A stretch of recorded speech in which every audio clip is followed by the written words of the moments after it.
Hi, this Right? is Lori. This is This, Peter. This is Hamilton. And this is Ryan. and we're back. We're Action Heroes LA, the subsidiary of Heroes Character Rental Service. Today with a review of Zack Snyder's Justice League, the Justice 4-hour League. epic just released a few weeks ago on HBO Max. Which was people, I guess people were calling for this because, the Justice League done by Joss Whedon in 2017, I think it came out, Mhm. wasn't so great or well received. So everybody wants, and it was a sad story as Zack Snyder had to drop from directing that movie and his vision because of a family tragedy. So once that, years later, people asked him to come back to it. He was allowed to do reshoots and reassemble his version and release it on HBO Max. So, anybody want to join in? Who has thoughts on the 4 hours of Zack Snyder's Justice League?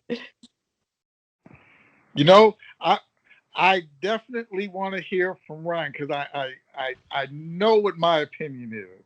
Okay. Ryan, you are a Superman uh, fan, so let's hear Well, I On the was spot.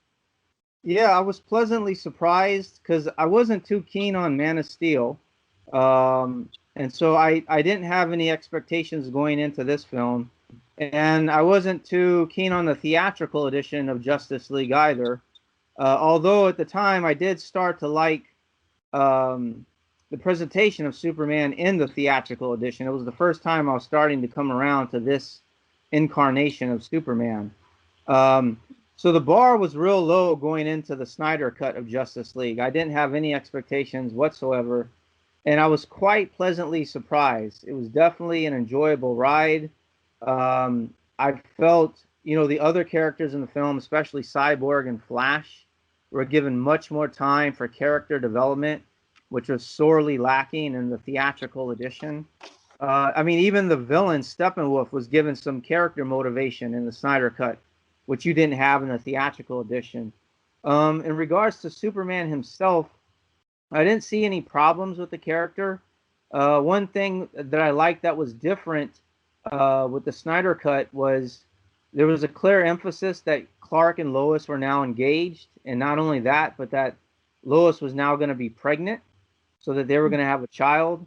There's a scene where you can see the pregnancy test, and there's a scene towards the end where Lois is carrying a bassinet with Martha into their home, and Snyder has confirmed that that was the case, that she was going to be pregnant. Superman seemed more aggressive in the final battle with Steppenwolf than he was in the theatrical version. Um, I did kind of miss, though, from the theatrical cut, his race with the Flash, or when he tells Batman, "You won't let me live, you won't let me die. Do you bleed?" Because I thought those lines were kind of a nice continuation of Batman v Superman, of the conflict that he had with Batman in that movie.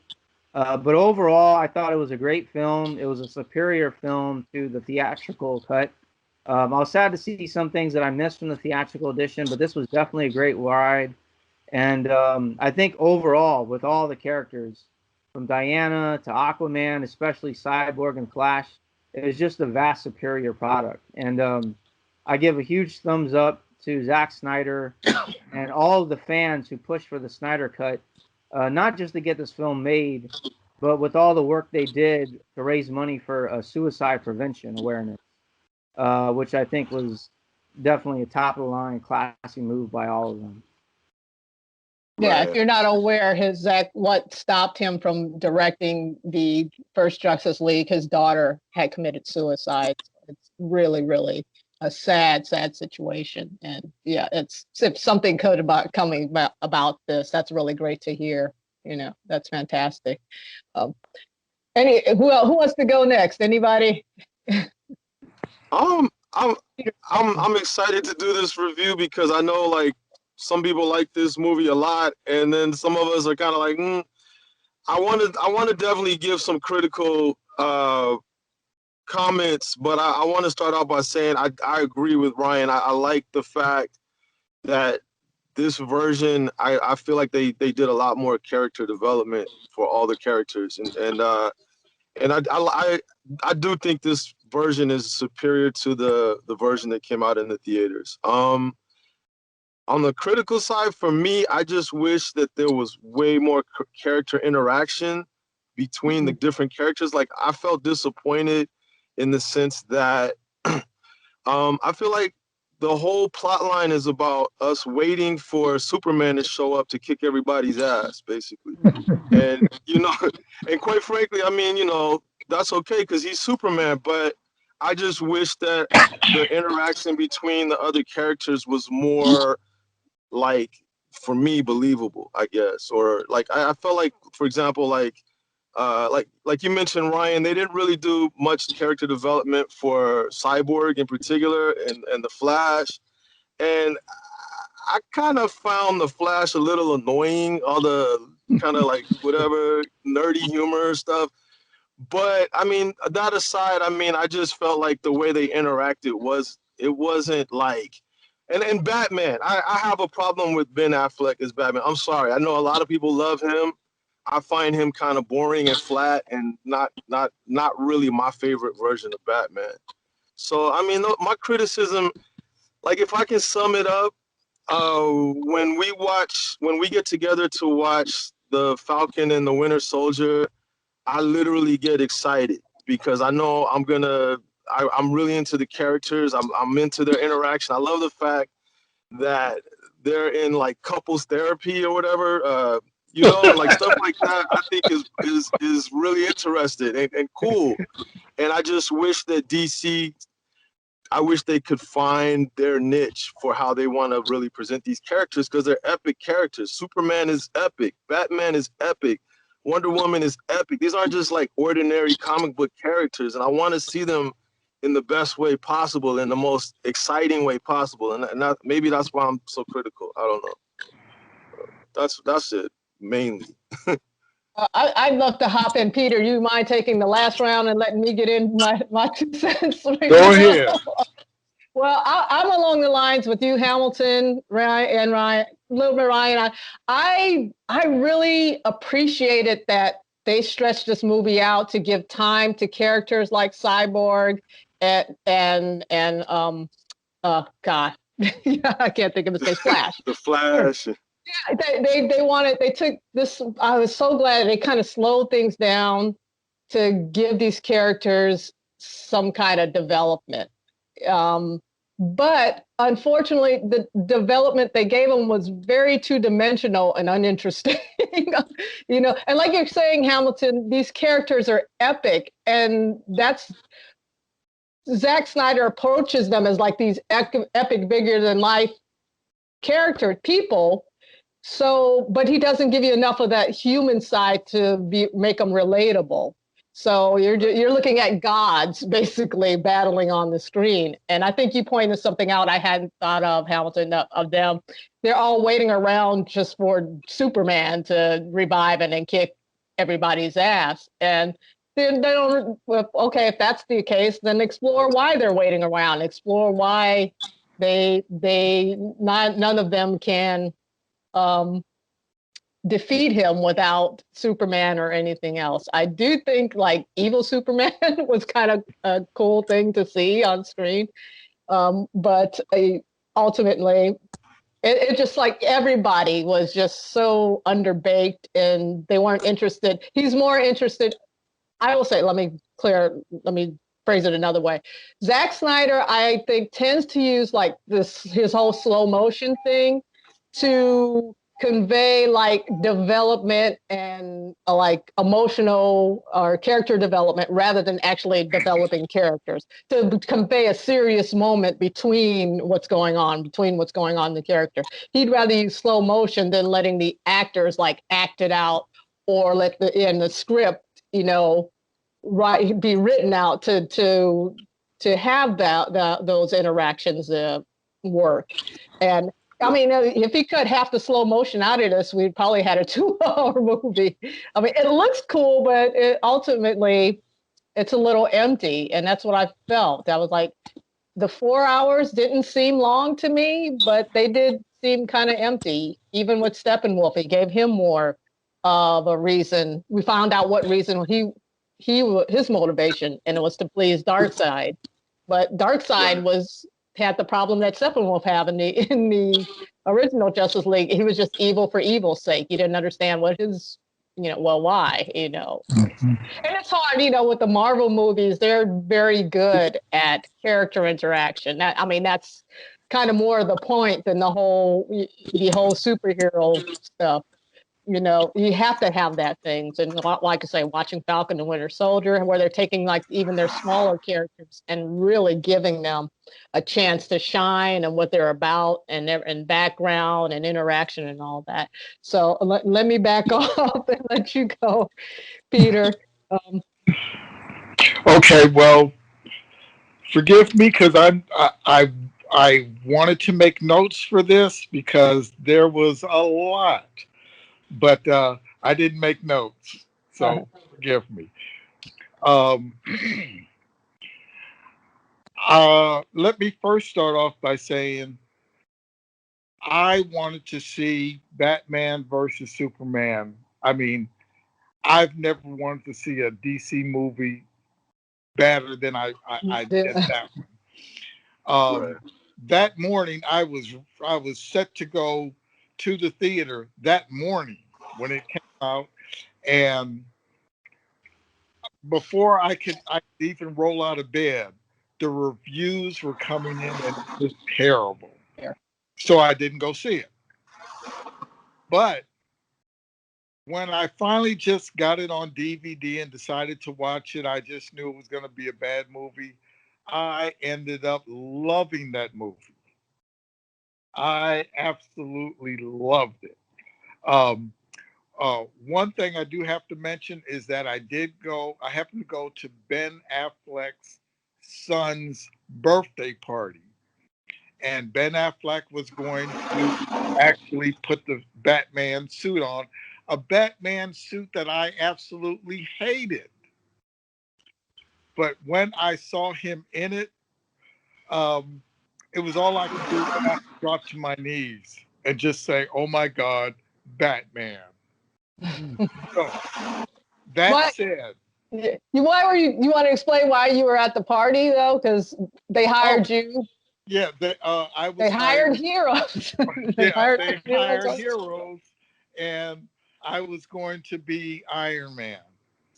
So imagine Iron Man standing up, looking at Batman, going, "Oh my God," because that what was actually happening. Now,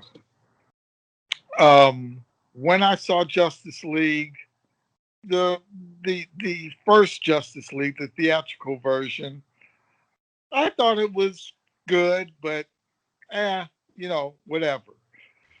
When I saw uh, the Zack Snyder version, and I saw it in Lori and I watched it, and because I could not watch the full version or the 4 hours, we watched it in halves, Yeah, 2 hours. we split it up 2 nights. And I have to tell you, I really enjoyed it.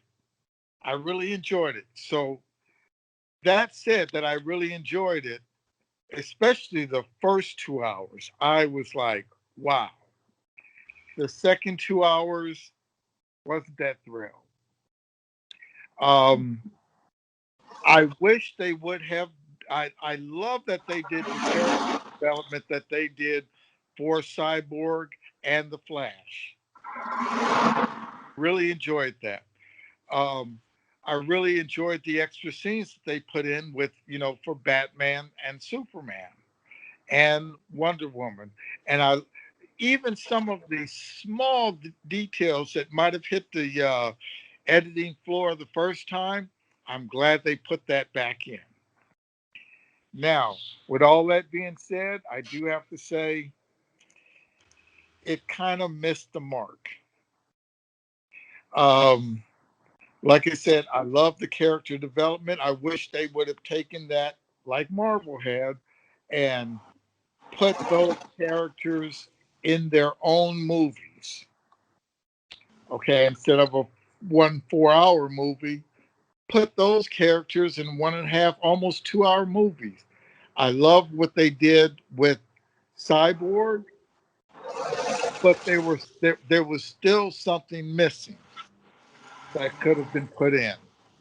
Um, I love what they did with Flash, and before this, I was not a Flash fan.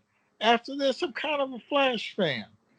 I think if they would have put more in and gave him his own movie, I would have went and saw that, and I think they could have developed him a little bit more. I'm a kid of the '60s, so I am a Batman fan. Even when they had the hokey TV series, I was there every week. Same bat time, same bat channel. But Superman, I've never really been a huge fan of his. But I have to say, I love the black suit. That black suit and and gold S. I'm right with you. You turned to me and said, Superman's got a black suit. I'm like, yeah.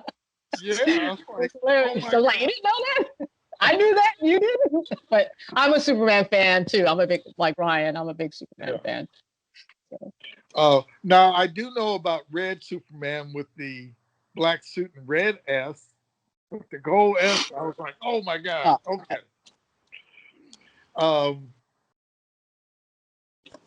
But this, and I'm just gonna always love Wonder Woman. She is just phenomenal, and I like Gail's portrayal, just great. I love the way that came about, and of course, I love the uh, the scene where she comes in and she deflects the bullets with her. Just great, just great. I think. I think it actually brings all the superheroes together really well. God, I was not looking for what's his name, Martian Martian Man. You brought that up. I thought that was cool. Yeah, I was more looking for Green Lantern. Oh, that would have been interesting. Yeah, he was close. Martian Manhunter, yeah, But then again, I was out of comic books by then, so whatever. Yeah, but he comes in for one scene, and then out of nowhere, it's like, okay, what was that about? And you completely forget about him. And then they have the tag at the end of the movie that was supposed to launch the rest of the series, and he's back. He was going to play a more important role later, but still, it just coming out of the blue. It was just an odd scene to me, but I didn't. Yeah, once you continue. But now, what I thought was weird here, Josh Whedon, a Marvel director, directed a lot of Marvel films, came in, and his version was, it was pretty good. Wasn't okay, but it was kind of okay. But Snyder's version was better. I love the suit that Steppenwolf came out with, but it was Snyder that did a lot of the what do you call it, Marvel copying, especially the slow motion scene of all 4 or 5 characters. That's straight out of one of the Marvel. In fact, I think it was the Ultron movie. Like a movie? Oh, yeah. Okay. That spinning. Like, why are you doing that? And I was not a fan of a lot of the. I think to me they did a lot of the slow motion as filler. It didn't help contribute to the movie.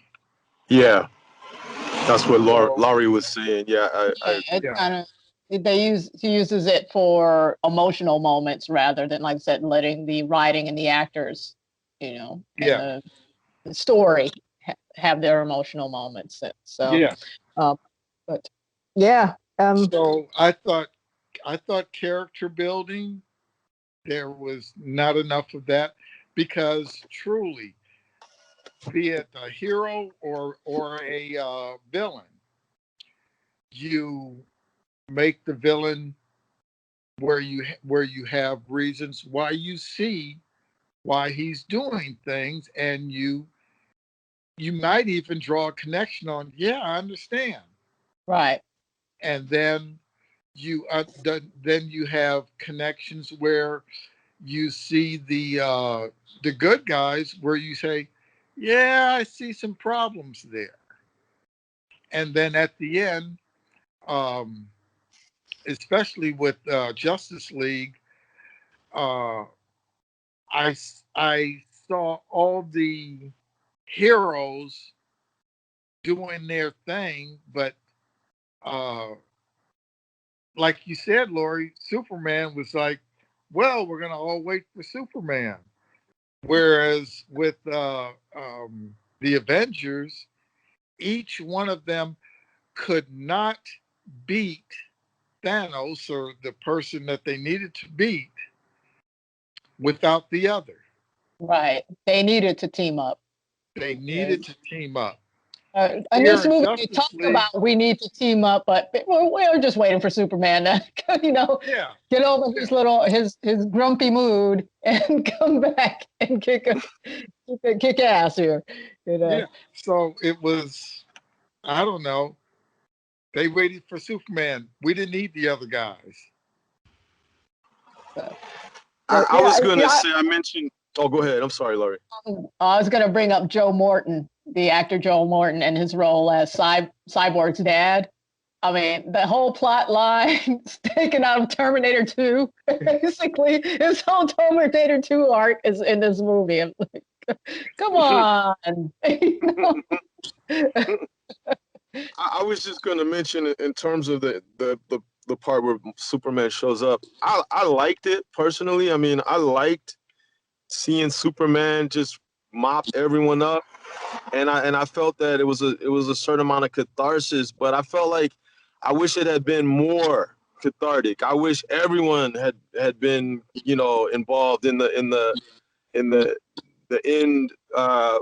melee, the final melee or whatever, where everyone was kicking ass. I just felt like it was kind of like it was just all Superman for me, Mhm. and I had problems with that it should have been. I felt like it should have been more cathartic at the end, but that's just me personally. I mean, I already said pretty much the main issues I have with this film. I do feel this is a superior version to the theatrical version. I um agree with that too. Yeah. Yeah. yeah, because when I saw the film in the theaters, I remember that's exactly what I felt. I felt like they needed to do more character development, and it's good to see that the actual development of the characters that didn't make it into the theatrical version. Um, Yeah. Obviously, a 4-hour film wouldn't have been able to withstand audiences in the theaters, but maybe if they could have put out a 3.5-hour version, it would have worked. I don't know. Well, yeah, like Peter was saying, a lot of the characters are already developed from their own films. Superman, Batman, Wonder Woman, Aquaman had his own film, so they had taking time to do Cyborg. He's trying to give them their own like films and background so they can be more fleshed out for this and compete with on a level of the other characters, and it feels like a more democratic kind of system there. But it was hard to do. I can see that. But even I just I enjoyed the film. I don't want to come off that I didn't enjoy this film. I did like it more than the first version. And it was just felt ultimately just felt kind of empty because there's just really there's a lot of, it just felt like an outline rather than a script. It's Yeah, like that's true. Cyborg loses his parents. Spoiler alert, because that's a very emotional thing for something to happen to somebody, but it doesn't really explore that like in the way other movies would, and it's just kind of crazy. Along with Flash was here mostly as comic relief, and some of it was funny, some of it was just annoying. So I agree with you on that too. But yeah, it's um any Ryan, you got any other observations? I was just gonna say on the slow mo, that seems to be a trait of Zack Snyder films, because I was thinking of some of his other films like Watchmen or 300, and he'll use it a lot there as well. Yeah, So it seems to be a favorite filmmaking device of his. Um, yeah. but he does go maybe even overboard with it at times in Justice League. But he loves to use that slow mo. You know what I, I wanted to mention about? Oh, go ahead, Hamilton. no, I was just gonna say, speaking of Zack Snyder, and his other films, I really personally liked his version of Watchmen, and it showed that he can do character development. He can tell stories very well. So I don't know. For me, it was more like just the disappointment of it not being what I thought it might be or could be. But I think yeah, like his vision is definitely. I was enthralled with a lot of aspects of his vision. I just had a problem with the ultimate like interactions of the main characters. And also, I want to mention, because we haven't talked about Aquaman at all. I really love what they're doing with Aquaman. For years, that character has been like a joke for a lot of people, but now they've really brought him into his own. He has his own film, and he's like I think that's what they need to do. They need to figure out how to flesh out these other characters and make them as interesting. Yeah, You know. Aquaman's a total badass, and this Yeah, this exactly. incarnation, as it's going from Yeah, the character. That, um, gosh, now I can't remember what I was going to say. I'm sorry, Larry. Well, I'll No, throw in on My bad.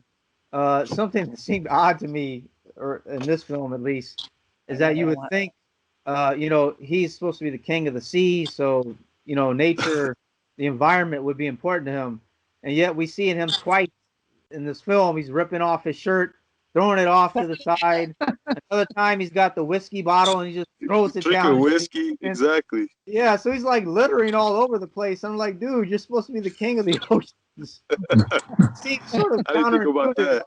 what his character that's should be about. yeah. A lot of the movies that did come and establish the other characters don't really kind of seamlessly sink into this one. The development that went on in those movies doesn't show up here. Like I said, that's a great point about Aquaman. One thing I remember what I was going to say about Zack Snyder movies. I haven't seen a lot. I've seen 300. I've seen, I think, Man of Steel and this.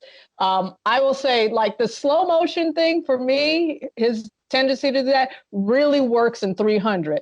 And I think, that's because it seems like more of a mythological story he's telling. There's narration, so it feels more like you're being told like a storybook, like somebody reading you a story. And I think that's where it works in those terms. But in this movie, where you're not going to be narrating it and it's a story larger than life, I mean, well, I don't know. It is larger than life, but I just think there should be that human element that's relatable. That's what makes superheroes more interesting, is their human relatable elements. Whereas something like 300 really worked for me, but on this, it doesn't. Mhm. Right. So are we wrapping Well, it any up? I last guess. words on Justice League, Zack Snyder's Justice League? Does anyone want them to launch the Snyderverse, release the Oh, Kraken? Uh, Yeah, because there's been for a me, huge, there's for been a me, campaign because there's that final scene kind of showing where he was going with this, and a lot of people are like, "Yeah, we want to see these movies." Uh, does anybody want to see where he was going based on that final tag scene? for me, I don't care. Let him do whatever. I like Deathstroke, and I thought the Martian Manhunter was cool. I'm not waiting on bated breath for those films to come out though. I don't know. I didn't see enough in this film to make me want to go see the next sequel or whatever that comes out. But yeah, it would be cool. It would be cool that I would love to see them finally get Deathstroke right on film. I haven't seen it done yet, so take what you will of that answer. I'm not committed either way. Yeah, I think for me, I'm glad Snyder was able to complete his vision for this film. But as for the Restore the Snyderverse movement, I have a different vision of the DC universe than he does, and I'm not really interested in seeing a sort of vision of the DC universe that's sort of like the Injustice video game brought to life, where you have this evil Superman, where Lois dies this horrible death that drives him to this. I know it's a hugely popular game. It was hugely popular in the comics. They've gotten 5, 6 different comic book series out of it following the video game. But that's just a narrative of Superman that I'm just not interested in, and I'm not interested in seeing a cinematic version of it. Yeah, I mean this movie, like I said, it kept me engaged for, it's 4 hours, but ultimately it just felt empty and, you know, not really fulfilling. Not really a good meal here. So I'm not really interested to see where it goes. So, but if they do release more, I'll probably watch them.